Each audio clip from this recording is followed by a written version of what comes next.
প্রিয় দর্শক, আপনারা দেখছেন নাজ অনলাইন টিভি। ফিলিস্তিনি ও তেরান কর্মীদের জন্য গাজা এখন গণকবর। গাজায় বোমাবর্ষণ অব্যাহত রেখে ইসরায়েল পরিকল্পিতভাবে ফিলিস্তিনি বসতি ধ্বংস করছে। পাশাপাশি ইসরায়েল সেখানে মানবিক কার্যক্রম পরিচালনাকারীদের নিরাপত্তার বিষয়টির প্রতি চূড়ান্ত অবজ্ঞা প্রদর্শন করছে বলে মনে করছে ডক্টরস উইদাউট বর্ডার্স (MSF). গতকাল বুধবার গাজায় MSF এর পক্ষ থেকে একটি বিবৃতি দেয়া হয়। উপত্যকাটিতে দায়িত্বরত দাতব্য সংস্থাটির জরুরি সমন্বয়ক আমন্ড বাহজেরল ওই বিবৃতিতে বলেছেন, গাজার ফিলিস্তিনিদের ও তাদের সহায়তায় যারা আসছেন তাদের একটি গণকবরে পরিণত হয়েছে।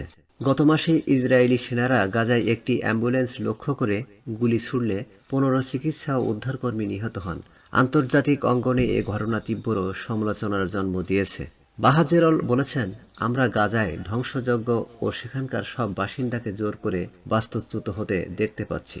ওই বিবৃতিতে আরও বলা হয়, গাজার চিকিৎসা কেন্দ্রগুলো পর্যন্ত ইসরায়েলের হামলা ও জায়গা খালি করে দেওয়ার নির্দেশ থেকে রক্ষা পাচ্ছে না। MSF কর্মীদেরও অনেক জায়গা থেকে সরে যেতে হয়েছে। সেই সঙ্গে কোথাও কোথাও রোগীদের সঙ্গে MSF এর কর্মীরা আটকা পড়ে গেছেন এবং নিরাপদে সরে যেতে পারছেন না। বাহজেরল আরও বলেছেন, ফিলিস্তিনি ও তাদের যারা সাহায্য করতে এসেছেন তাদের জন্য গাজায় নিরাপদ কোনো জায়গা নেই। চরম অনিরাপত্তার মধ্যে মানবিক সহায়তায় এগিয়ে যেতে দারুণ সংগ্রাম করতে হচ্ছে। জরুরি সরবরাহ প্রায় নেই। প্রায় 2 মাস যুদ্ধবিরতির পর মার্চ থেকে গাজায় পুনরায় বিমান হামলায় এবং স্থল অভিযান শুরু করেছে ইসরায়েল।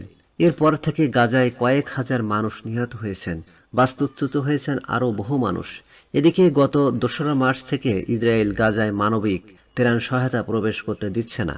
জাতিসংঘ বলেছে, গাজায় জ্বালানি, পানি সহ অন্যান্য জরুরি পণ্যের তীব্র সংকট দেখা দিয়েছে। ত্রাণ সরবরাহ আটকে দেয়া নিয়ে গতকাল বুধবার ইসরায়েলের প্রতিরক্ষামন্ত্রী ইসরায়েল কারজ বলেছেন, ইসরায়েলের কৌশল একদম পরিষ্কার, গাজায় কোনো মানবিক ত্রাণ প্রবেশ করতে দেওয়া হবে না।